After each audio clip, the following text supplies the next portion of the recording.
Banaskantha cricket એસોસિએશનમાં ચૂંટાયેલા સભ્યો પ્રમુખની સામે અવાજ ઉઠાવી રહ્યા છે. બનાસકાંઠાનું એસોસિએશન ગુજરાત ક્રિકેટ એસોસિએશનના નેજામાં આવે છે. પ્રમુખ તરીકે ચૂંટાયેલા પૂર્વ ધારાસભ્ય શશિકાંત પંડ્યા સામે કેટલાક સભ્યોએ ખુદ પંડ્યાની પાર્ટીના ક્રિકેટ સાથે જોડાયેલા નેતાઓ વિરોધની આગેવાની કરી રહ્યા છે. બોલો, પણ કેમ? આવો જણાવીએ.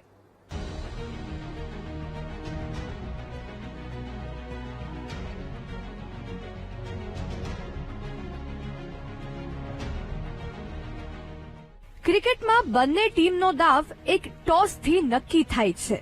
તેમ ચૂંટણીમાં સભ્યોના મત અને વિશ્વાસથી સત્તા મળે, પણ જે સત્તામાં બેસાડે તેનું જ અસ્તિત્વ ખતમ કરવાનો દાવ રમાય તો?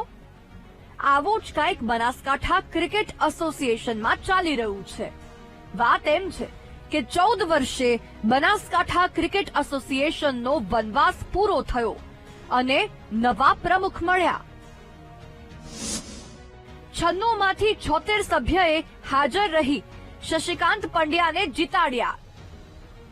પરંતુ ક્રિકેટ એસોસિએશનના સભ્યોને શું ખબર કે જેના પર તેઓ ભરોસો કરી રહ્યા છે તેઓ જ તેમનું વજૂદ ખતમ કરવાનું કામ કરશે.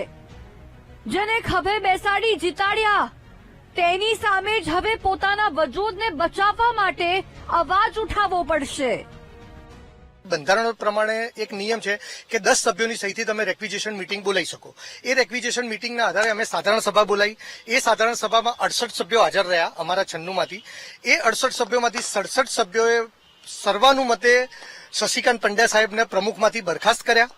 અને આ જે ઠરાવ થયા એ ઠરાવમાં એક ઠરાવ એવો કરવામાં આવ્યો કે હવે બનાસકાંઠાના કોઈ પણ પત્ર વ્યવહાર કે કોઈ પણ સિલેક્શન કે કોઈ પણ મેચ આવતી હોય કે એના બનાસકાંઠાના ક્રિકેટ વિશેની કોઈ પણ તમારે જે ગુજરાત ક્રિકેટ એસોસિએશન દ્વારા જે પણ કોઈ કાર્યવાહી કરવાની હોય એ આ 4 સભ્યોની કમિટી જોડે કરવામાં આવે.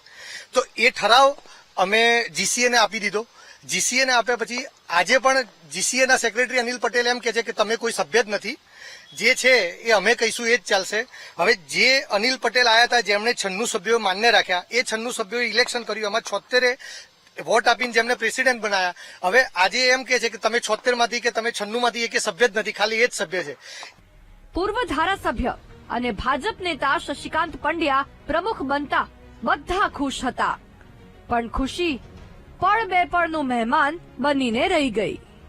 જો હુકમી દેખાય એવી વાત એ છે કે પંડ્યાની સાથે ચૂંટાયેલા અને પંડ્યાના ટેકેદારો સહિત 76 સભ્યો એમના વજૂદની લડાઈ લડી રહ્યા છે.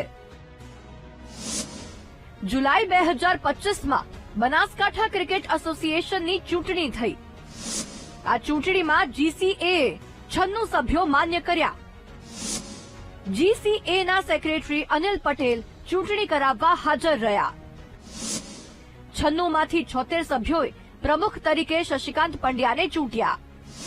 ઓગસ્ટ 2025માં પંડ્યાએ મૂળ એસોસિએશનનો એકડો કાઢી નાખ્યો. ઓગસ્ટ મહિનામાં જ પંડ્યાએ આ જ નામનું નવું ટ્રસ્ટ બનાવ્યું. નવા ટ્રસ્ટમાં પોતાના અંગત લોકોની ભરતીનો આરોપ લાગ્યો. આરોપ એ પણ લાગ્યો કે પંડ્યાએ નોન ક્રિકેટિંગ કમ્યુનિટીના લોકોનો સમાવેશ કર્યો. પંડ્યાની આ ચાલથી 96 સભ્યો એક જ ઝાટકે અસભ્ય થઈ ગયા. પોતાના મતદાનનો હક ગુમાવી બેઠેલા 96 સભ્યોએ મીટિંગ બોલાવી. 96 માંથી 67 સભ્યોએ બંધારણના નિયમ પ્રમાણે પંડ્યાને બરખાસ્ત કર્યા. બરખાસ્તગીની નોંધ જીસીએ સેક્રેટરી અનિલ પટેલને લેખિતમાં કરી.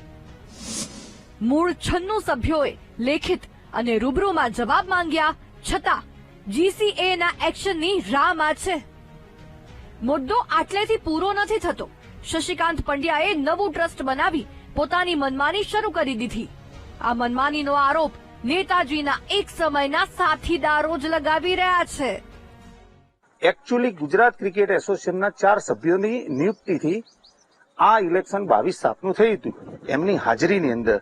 અને એ જે સભ્યો હતા, જે 96 સભ્યોની પૈકીની અંદર 72 કે 70 જણા હોય જે એમને બિનહરીફ નિમણૂક જે બિનહરીફ એમને પ્રેસિડેન્ટ બનાયા કે હોદ્દાઓ નિમણૂક કરાયા. એ લોકોને એક પણ ને આ જે નવું એસોસિએશન જે બનાવ્યું છે એની અંદર એક પણ વ્યક્તિઓ આજની તારીખની અંદર છે નહીં. અમારો કોપીરાઇટ કર્યો છે, અમારા જે 60 એક્ટનો જે છે એનું બિલકુલ ઉલ્લંઘન કર્યું છે. મૂળ મુદ્દો એ છે કે 5 સપ્ટેમ્બર 1980માં જે બનાસકાંઠા જિલ્લા ક્રિકેટ એસોસિએશનની નોંધણી થઈ, જે એસોસિએશનના 2 ટ્રસ્ટી આજે પણ હયાત છે, તે જ એસોસિએશનના નામે બીજા નવા એસોસિએશનની નોંધણી જ કઈ રીતે થઈ શકે?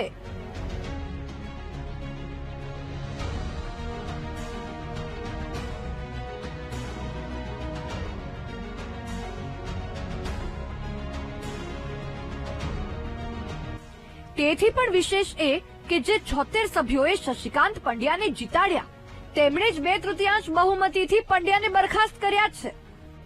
છતાં જીસીએ આજે પણ પ્રમુખ તરીકેનો વ્યવહાર શશિકાંત પંડ્યા સાથે કેમ રાખી રહ્યું છે?